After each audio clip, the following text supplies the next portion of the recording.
Hey guys, Nike here. If you've been living under a rock for the last 24 hours, ArenaNet has announced that a new expansion for Guild Wars 2 is in development, and we are going to CANTHA.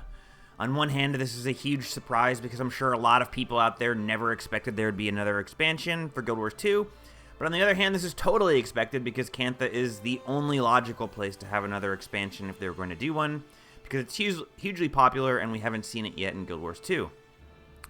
My immediate impression, shared with a lot of others, is that ANET is going to drown us in nostalgic fan service, and I for one don't care, as long as it makes sense within the story and isn't crowbarred in, so a player who didn't play Guild Wars 1 wouldn't be totally lost.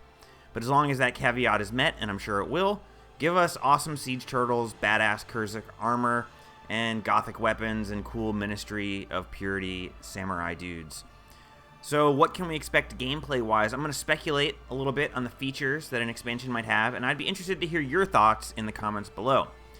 First up, we'll obviously be getting a story, and I wouldn't be surprised if once again we have to pick between Kurzik and Luxon at some point and have branching storylines. Then again, a lot of time has passed, and the Kurziks and Luxons could have joined forces to oppose the Ministry of Purity and the Canthans, and created some new hybrid faction. They could go a lot of different ways with the story, and it would be really interesting to see what they end up doing. I do believe that there will be endgame content, and it is relatively easy to predict what that'll be.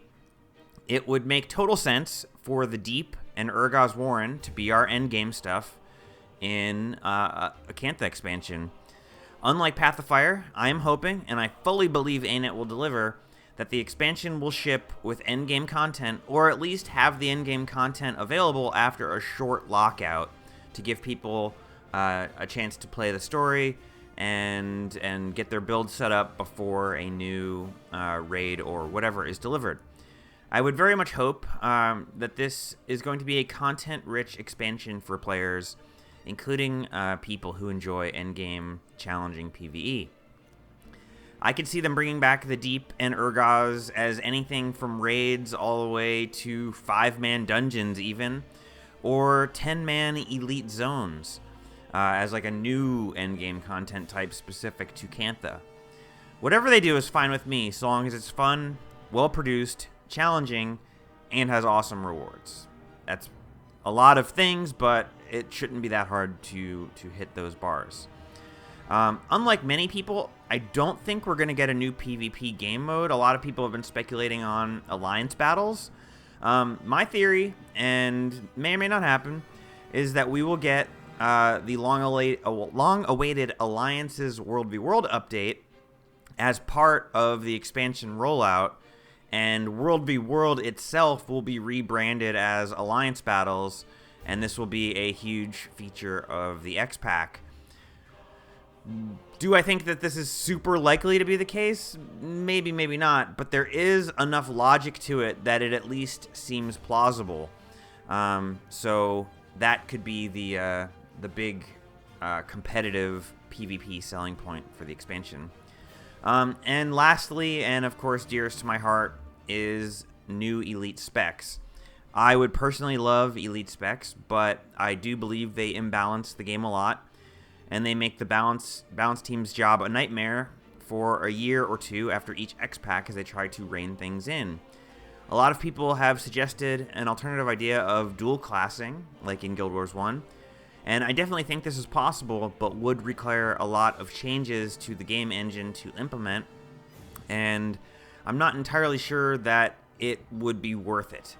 A pet theory that I have, and I think is more likely, is that there'll be 1 or 2 elite specs in the expansion, and each class will have access to that elite spec. There would be, and they would all share it. However, there'll be a twist.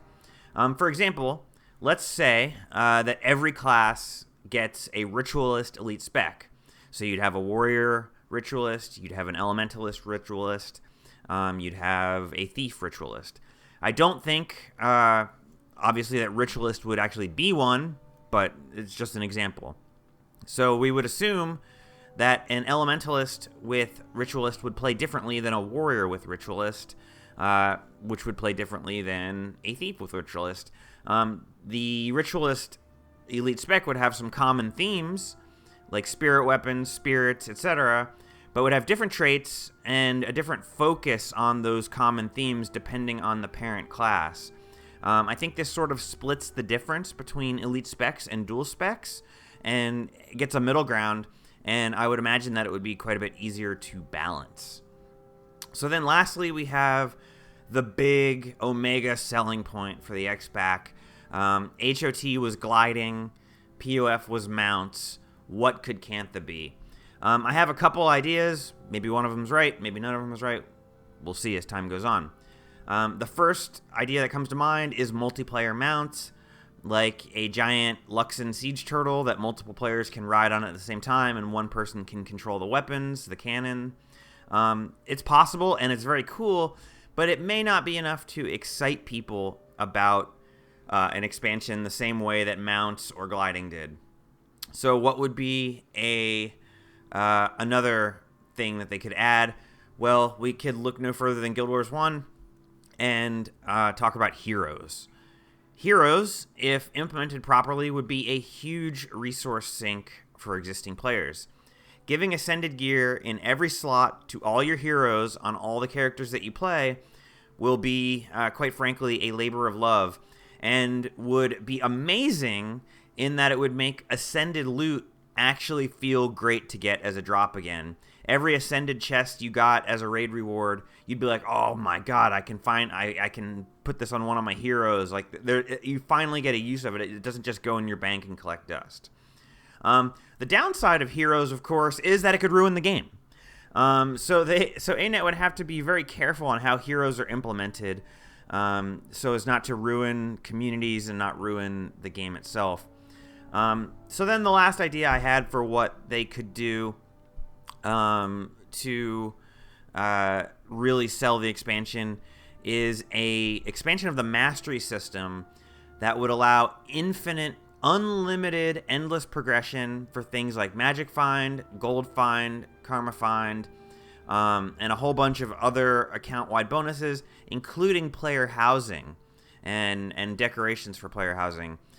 It would make every bit of XP you get in-game really matter, and it would make it so that players never feel like their time is being wasted in-game, and everything they do is always working towards some sort of account progression forever, and they wouldn't mind doing any task in-game because they're still getting XP, they're still working towards their unlimited mastery system, and it would just give the game that long-term replayability that I think everyone wants, from the casual player all the way up to the hardcore.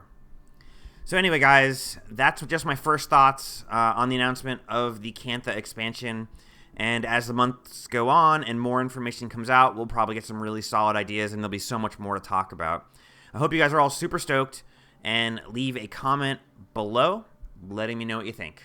Thanks, and have a great day.